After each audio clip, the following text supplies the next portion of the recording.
Bienvenue sur La Clé, le rendez-vous bien-être et performance des entrepreneurs et dirigeants. Tu veux passer à l'étape supérieure, changer ta vie? Il va falloir te connaître en profondeur. C'est la clé essentielle pour atteindre et dépasser tous tes objectifs.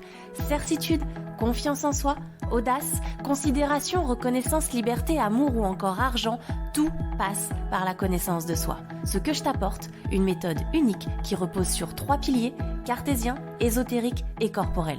Tu veux franchir un cap? Ce podcast est fait pour toi. Bonne écoute! Bonjour à tous et bienvenue dans ce nouvel épisode de La Clé. Aujourd'hui, je suis en compagnie de Shaima Benallal, qui est une personne au parcours ultra intéressant. Je suis ravie, en tout cas Shaima, de te recevoir aujourd'hui parce que tu as un parcours atypique. Tu es la créatrice du podcast Aux Horizons. Et moi, ce qui m'a fascinée finalement dans ton parcours, c'est que tu es encore à l'heure actuelle étudiante. Tu as démarré au départ en médecine, donc avec un aspect complètement scientifique. Et puis au bout de la première année, tu as bifurqué en te disant que non, ça ne te convenait plus. Et en fait, tu t'es dit, je sais ce que je veux faire, c'est de l'entrepreneuriat. Donc tu as tout arrêté. Tu es reparti en fait, on va dire de zéro. Et à l'heure actuelle, tu es en école de commerce avec un master 2 entrepreneuriat pour pouvoir lancer ton business futur qui va arriver d'ici peu. C'est bien ça? Ouais, c'est bien ça. Je suis trop contente d'être ici. Merci de m'avoir invitée. Et oui, en soi, c'est ça. Alors après, repartir de zéro, en soi, j'avais, entre guillemets, juste fait une année. C'est pas non plus énorme, mais ça a quand même représenté en gros... c'était un moment hyper... aujourd'hui, je considère que c'est un moment hyper important de ma vie parce que c'est un moment où je suis complètement paumée quand je termine ma première année de médecine. Avant de la terminer, justement. Et où je me dis, je sens que je suis pas du tout alignée. Je sais pas où je veux aller. Et au même moment, je découvre l'entrepreneuriat et je me dis, ok... Shaima, tu sais pas ce que tu veux faire, mais ça t'intrigue actuellement, tu vois. Donc vas-y, viens, on y va, on va vers cette direction. Et go, ouais. Ok. Sans réfléchir. D'accord, trop bien. Donc là, aujourd'hui, est-ce que tu sens que tu as trouvé ta voie, en tout cas que c'est la voie qui te correspond? Parce que, juste quand même, parenthèse, tu me dis c'est juste une année de médecine.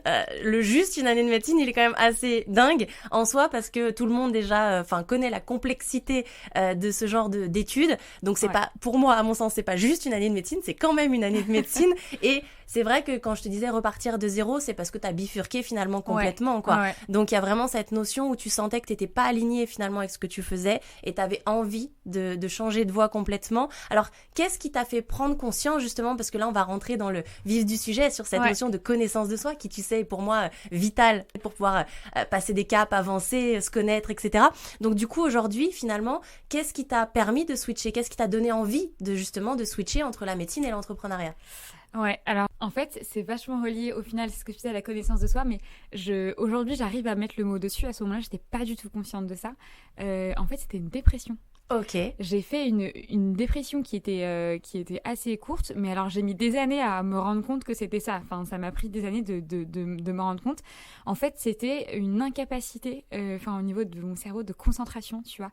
J'avais plus l'envie, j'arrivais plus à me concentrer, et je me souviens vraiment d'un épisode où on était en cours, tu vois, mais c'était pas des cours en mode, on nous donnait pas un cours. À ce moment-là, c'était plutôt on était dans une salle et on travaillait sur nos cours. Ok. Et je me souviens qu'à ce moment-là, j'avais une envie, c'était de partir, mais de fuir, mais vraiment de fuir en courant la salle où on travaillait, de passer au Carrefour qui était à côté de chez moi, de prendre du chocolat, de rentrer dans mon appartement et de me mettre sous un plaid avec des séries et juste de ne rien faire, tu vois. Ok. Mais je me souviens de ce moment, c'est genre le moment où j'étais en mode pilote automatique, tu vois, et je pouvais plus décider de ce que je faisais. Et ça a été un peu le premier épisode où je me suis dit, ok, il y a peut-être un truc qui va pas trop là. Première prise de conscience pour toi. Exactement. Sachant que c'est une année, c'est quand même une année très particulière où c'était littéralement du 8h, 22h tous les jours, sans week-end. Tu sortais pas. J'étais à Lille à ce moment-là. Lille, je ne l'ai pas connue cette ville. Parce que la seule année où j'y suis allée, c'était la médecine. Et en fait, tu sors pas le temps. Bah ouais. Donc voilà. Mais ça a commencé avec ça et ce manque de motivation, etc. Et au final, c'était vraiment plus fort que moi. Je n'arrivais plus à travailler jusqu'à un moment où je me suis dit, en fait, t'arrives pas à te projeter dans ce métier-là. Ouais. quand je m'imaginais dans 10-12 ans, je me disais, ah non, mais ça me faisait paniquer. Je me disais, non, mais c'est pour dans 12 ans. Mais c'est maintenant que ça commence. Mais en fait, une fois que tu commences, tu t'arrêtes plus. Ouais, c'est donc, ça. C'est où tu t'engages, où tu t'arrêtes finalement dès le départ, quoi. Donc toi, ton premier déclic, ça a été cette notion de le manque de motivation, déjà au démarrage finalement. Et puis après, tu t'es dit, ok, j'ai envie de passer et d'avancer parce que je sais plus cet alignement par rapport à ce que tu faisais. Et qu'est-ce qui t'a... du coup, finalement, permis aussi de passer le cap dans cette notion d'entrepreneuriat. Qu'est-ce qui a fait switcher ? Parce que tu as eu cette notion de manque de motivation et donc de ressenti de dépression. Mais qu'est-ce qui t'a fait vraiment passer le cap par rapport à ça ? C'est une bonne question. Je suis pas sûre d'avoir eu un moment précis. Je pense que ça s'est aussi construit au fil des années. Mais en fait, au même moment, au moment où justement je n'arrive plus à travailler, je commence du coup à énormément être dans le divertissement, donc les séries, etc. Et c'est aussi un moment, du coup, où je découvre le format podcast. Et j'étais tombée notamment sur le podcast Génération XX et d'autres podcasts aussi. Et c'est à travers les podcasts que je découvre ce que c'est que l'entrepreneuriat et où je me dis super intéressant. Et donc à ce moment-là, je me dis ok, on va arrêter médecine. Donc je termine quand même l'année. Et en parallèle, ce que je fais, c'est que j'ai commencé à poser des questions à plein de gens qui m'entouraient. Donc genre, je me souviens, le meilleur ami de mon frère, je l'ai appelé, etc. Enfin, plein de personnes, à leur demander, ok, qu'est-ce que tu fais ? Quel métier tu fais ? Comment ça se fait que ça te plaît ? Donc à prendre un peu une posture de bon, on va aller explorer un peu les différents métiers. Et je me suis raccrochée à un rêve d'enfance. Enfin, un rêve d'enfance. Je ne considère pas que ce soit un rêve d'enfance. C'était plutôt une envie qui, aujourd'hui, me correspond plus tant que ça. Mais pendant longtemps, j'ai voulu être styliste ou lancer ma marque de vêtements. Ok. Et je me suis dit, si tu veux lancer ta marque de vêtements, c'est de l'entrepreneuriat aussi. Et donc, je me suis dit, ok, entrepreneuriat. Sauf que pour pouvoir lancer son business, il faut un peu s'y connaître en commerce. Or, t'es une complète scientifique pour l'instant.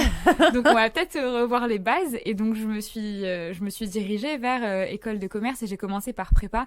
Je pense que j'ai tellement eu ce cadre d'études, tu vois, très intellectuel, poussé, etc., qui m'a été transmise, que mon premier réflexe a été de me dire, on va reprendre les bases, mais on va pas aller faire un DUT, on va pas faire un truc trop général. Oui, voilà, on va aller en prépa et le but à la base, c'était d'aller en école de commerce spécialisée dans la mode.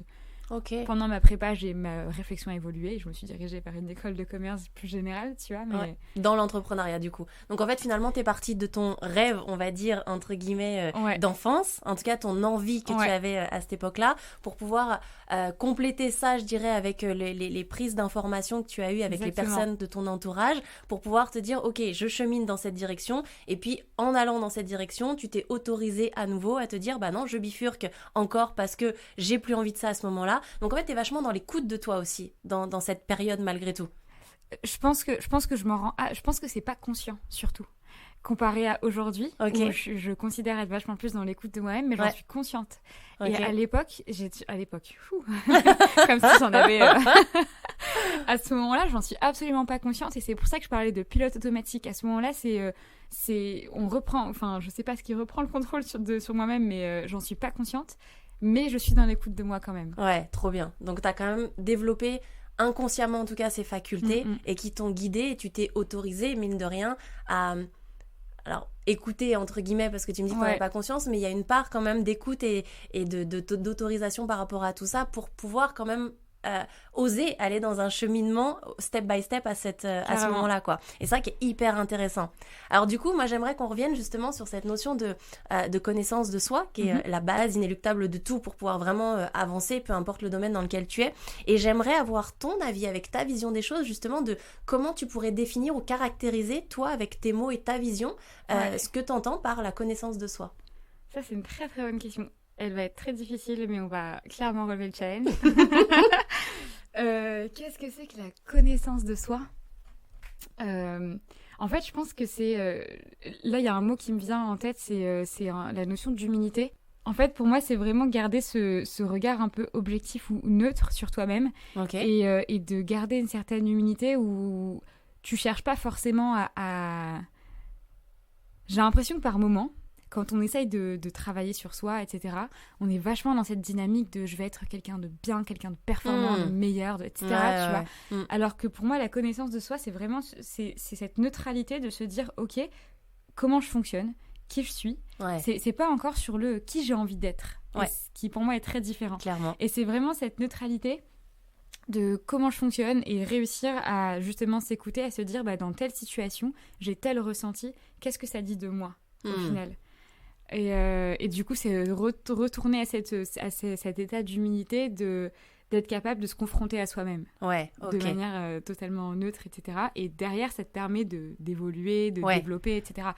Mais avoir cette première base. Ok, donc pour toi, c'est finalement qui je suis, on va dire, en toute transparence envers toi-même, en toute honnêteté envers toi-même, c'est-à-dire avec finalement tes points forts et potentiellement tes points d'amélioration et pas aussi. Potentiellement, mes points d'amélioration, parce qu'on en a. Et oui, évidemment. Mais après, quand je dis potentiellement, c'est que des fois, d'apprendre à les reconnaître, c'est ça le plus difficile au démarrage. Et quand je dis potentiellement aussi, c'est parce que ça dépend à quel stade on en est et que pour certaines personnes, tu vois, il faut avoir déjà cette transition. Mais clairement, voilà, tu as cette notion de toi, de neutralité, on va dire, avec tes réelles forces que tu connais ou que tu es en train d'apprendre à connaître, j'imagine, en fonction des circonstances.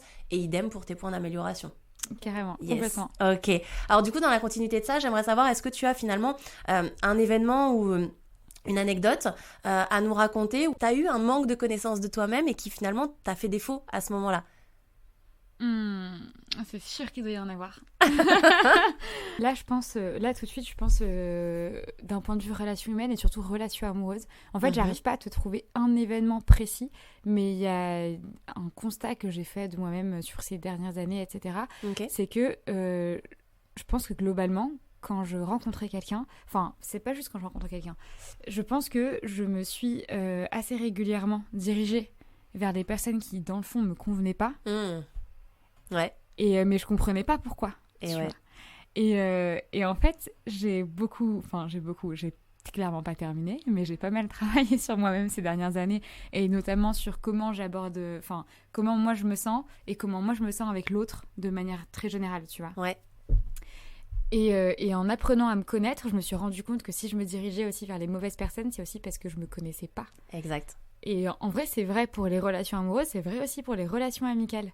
C'est vrai pour tout. C'est vrai pour tout. Non, mais exact. C'est impressionnant. Exact. C'est cette fameuse aussi loi d'attraction dont on parle, tu vois, et cette notion de, finalement, tu attires ce que tu es, et tu attires ce que tu es à l'instant T. Ça veut dire que si tu évolues, et c'est souvent, je pense que tout le monde, en effet, l'a déjà constaté à un moment de sa vie, en relation amicale, amoureuse, business, on s'en fout, en fait, de la thématique, mais il y a vraiment cette notion de tu attires ce que tu es, et quand tu évolues, tu n'attires plus les mêmes types de personnes.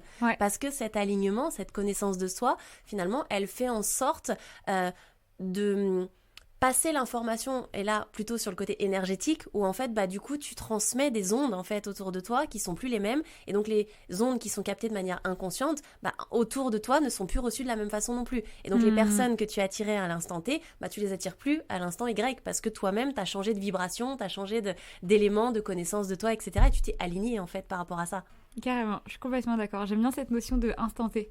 Justement. Et oui, parce que heureusement, on n'est pas figé. Heureusement. C'est ça, on n'est pas figé, c'est-à-dire parce que c'est vrai que quand je dis cette phrase, souvent les gens ont peur, tu vois, quand je dis, même dans les coachings que je fais, tu vois, quand je te dis tu attires ce que tu es, et les gens me disent, ah non, parce que j'ai pas envie d'attirer éventuellement ça toute ma vie quand t'es dans une mauvaise passe ou dans une période où tu sens que t'attires pas les bonnes choses, mais heureusement que c'est pas figé, tu vois, c'est-à-dire que tu attires ce que tu es, et j'insiste bien sur cette notion d'à l'instant T, parce qu'en effet, c'est toi, à cet instant précis, dans l'instant présent, qui fait que demain, dans un mois, dans une année, dans 10 ans, après chacun son rythme aussi par rapport à ça, mais tu ne seras pas la même personne si tu travailles sur toi. Et donc, ce changement, cet alignement fait que par derrière, forcément, après, comme je te disais, tu alignes d'autres énergies, donc tu vas attirer d'autres personnes, etc. Donc cet instant, en effet, il est figé à l'instant T, quoi. Clairement. Yes. Alors du coup, donc maintenant, la question, je dirais dans la continuité de ça, c'est finalement, toi, à aujourd'hui, comment tu as réussi à mieux te connaître? C'est passé par quoi? La première étape, ça a été de découvrir ce que c'était que la notion de développement personnel. Je connaissais absolument pas, et je suis tombée dessus. Tu vois, tu tombes sur un livre, un podcast, une vidéo, peu importe. Et donc, je commence à m'y intéresser, à acheter des livres là-dessus, etc. Et c'est un peu la première étape de... j'ai oublié comment s'appelle cette courbe, je sais pas si tu l'as en tête, mais c'est une courbe où on te dit que au début, quand tu découvres notamment le développement personnel, tu montes et tu arrives sur la vallée de la stupidité. Ouais. Tu vois de quoi je parle? Ouais, je vois de quoi tu parles. Après, oui, il y a plusieurs noms en l'occurrence, ça dépend comment tu l'appelles, mais oui, je vois très bien cette image, ouais. Et donc, à ce moment-là, c'est un moment où, tu vois, je mange énormément d'informations en me disant mais waouh, mais j'ai découvert un truc incroyable, mais c'est bon, j'ai tout compris à la vie. Pas du tout. Absolument pas. J'ai toujours rien compris, mais on avance, tu vois. Ça a commencé par ça. Et il y a un moment où justement je suis retombée de cette vallée de la stupidité, etc. etc. Et où j'ai commencé à avoir vachement plus un travail sur moi-même, sur analyser. Pour moi, il y a beaucoup de la notion de ressenti et des émotions en fonction des situations. Et je suis un peu retournée sur des moments où j'étais plus petite, en fait sur l'éducation que j'ai eue, sur quoi je me suis construite au final. Et ouais. Donc ça a été ça. Et après, il y a une notion qui pour moi est très importante à mon sens, c'est que une chose qui a fait que notamment au collège, au lycée et même un peu plus tard, j'avais énormément de mal à savoir qui j'étais et à me connaître, c'est la double culture. Ok. Donc mes 2 parents sont marocains. Ok. Ils sont nés au Maroc et ils sont venus. Ils ont fait leur vie ici et donc on est nés, mon frère et moi, on est nés en France. Et personnellement, devoir jongler entre la double culture, c'est-à-dire avoir la vie marocaine, la culture marocaine à la maison, mais dans ton quotidien, à l'école, etc. Être plongée dans une... Et pour le coup, j'étais vraiment plongée dans une culture française. J'étais en primaire et au collège, j'étais dans un établissement privé catholique. Ah oui. Donc, tu vois, vraiment en plein deux dedans, mondes, ouais. complètement différents. Grand écart. Et ça a été pour moi extrêmement dur, d'un point de vue notamment émotionnel, de jongler entre les deux. Parce qu'il y a une chose dans une culture qui est bien, mais qui est mal pour l'autre, et inversement. Et c'est vachement compliqué. Et ça a été quelque chose d'extrêmement important aussi pour moi, de réussir à me dire, d'accord, les deux font partie de toi. Tu ne dois pas choisir entre les deux. Clairement. Et à toi de voir comment tu te définis par rapport aux deux.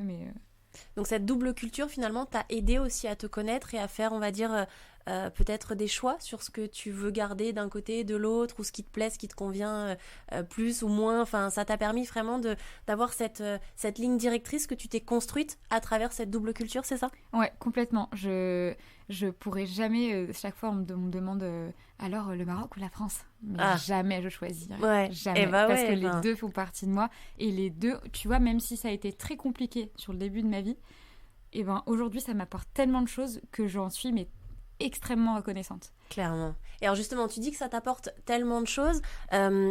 Qu'est-ce que ça t'apporte justement, cette connaissance que tu as appris, que tu as acquis, j'ai envie de dire, au fur et à mesure grâce à cette double culture? Et qu'est-ce que ça t'apporte à aujourd'hui dans ta vie pro et ta vie, ta vie perso d'ailleurs? Si on parle de la double culture, là où ça m'a énormément apporté, c'est que du coup très tôt, très jeune, ça a ouvert mon esprit directement. Parce que directement, t'es plongé, tu vis dans 2 mondes complètement différents et t'as tout de suite cette notion de, en fait, il n'y a pas forcément une manière de faire, une manière de vivre, etc. Il n'y a pas forcément une vérité absolue, à toi de la définir aussi et de faire en fonction de ce que tu crois et où tu veux aller. Donc la première chose, ça a été de vraiment avoir cette ouverture très large au monde en général. Trop bien. Donc ça, c'est pour l'aspect double culture. Et sinon, en général, la connaissance de soi, etc., ce que ça m'a beaucoup apporté, déjà, la première chose, c'est d'être bien avec moi-même. Ce qui est quand même extrêmement important. Clairement. Être bien avec soi au quotidien, c'est la première chose, c'est vital. C'est vital, exactement. Ouais. Et donc, c'est la première chose que ça m'a apporté. Et derrière, ça a débloqué tellement d'autres choses sur ma vie. C'est-à-dire qu'une fois que tu es bien avec toi-même, tu t'écoutes plus, tu te fais plus confiance. Et donc...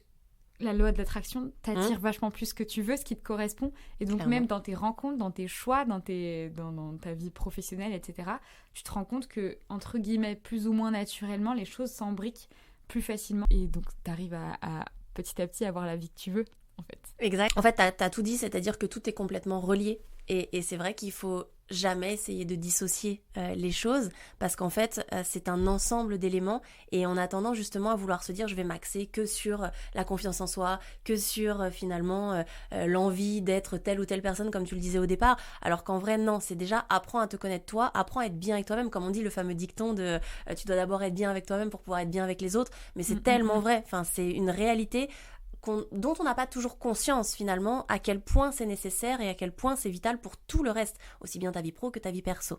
Alors dans la continuité aussi de ça, c'est finalement à aujourd'hui, qu'est-ce qui te manque toi pour passer à l'étape supérieure du coup dans ton business futur ou en tout cas dans ta vie pro ou dans ta vie perso? Je pense que j'ai besoin de me poser à un endroit. En fait, ces dernières années, j'ai beaucoup été amenée j'ai été amenée à beaucoup bouger, voyager, que ce soit à l'intérieur de la France avec les études, mais aussi en dehors.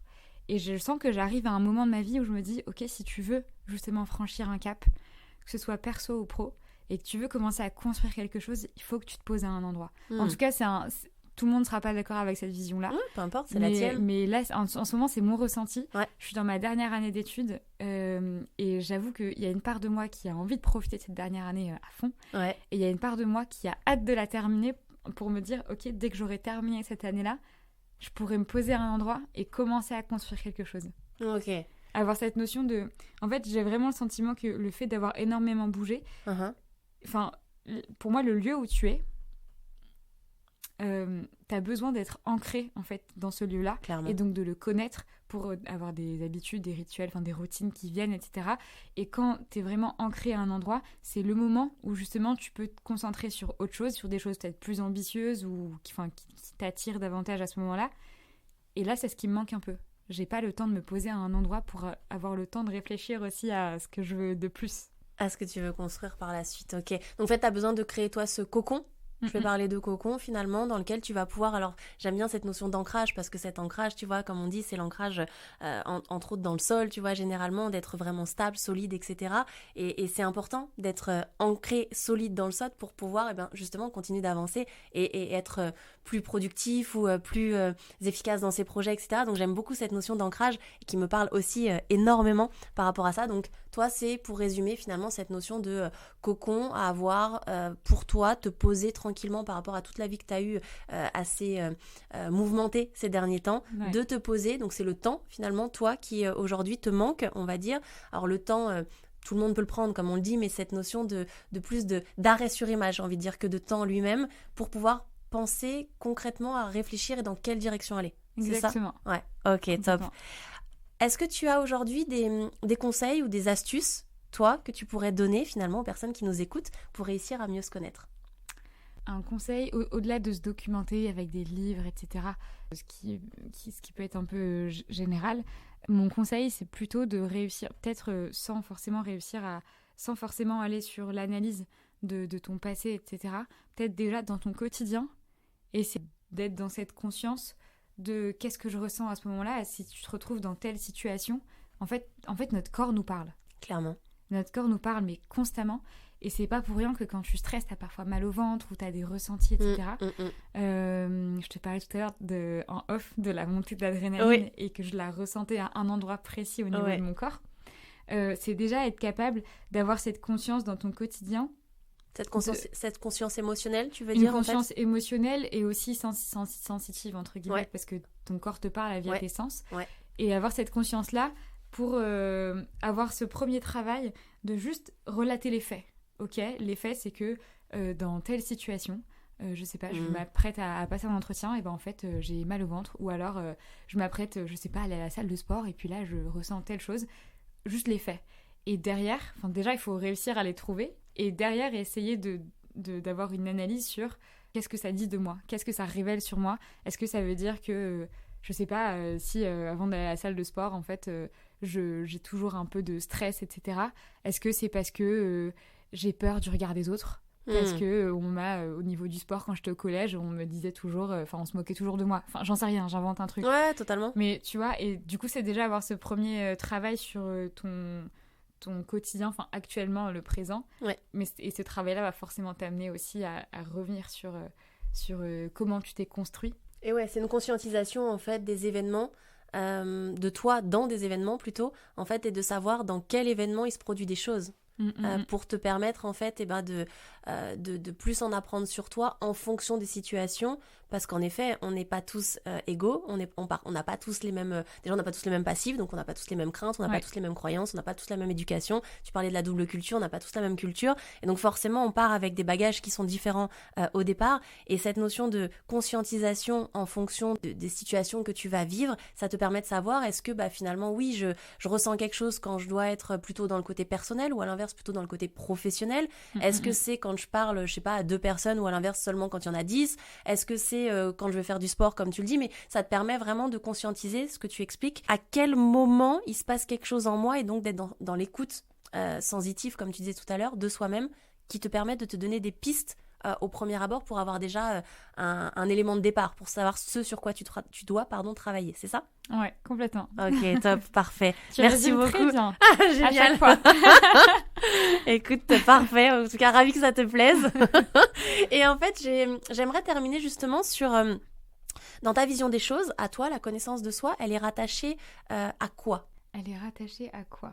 Je sais pas forcément à quoi elle est rattachée, mais par contre, le mot qui me vient en plus de connaissance de soi, tu vois, c'est la notion d'empowerment. Ok. Où tu te dis, il n'y a pas vraiment de traduction en français, empouvoirment, c'est pas très beau. Ouais.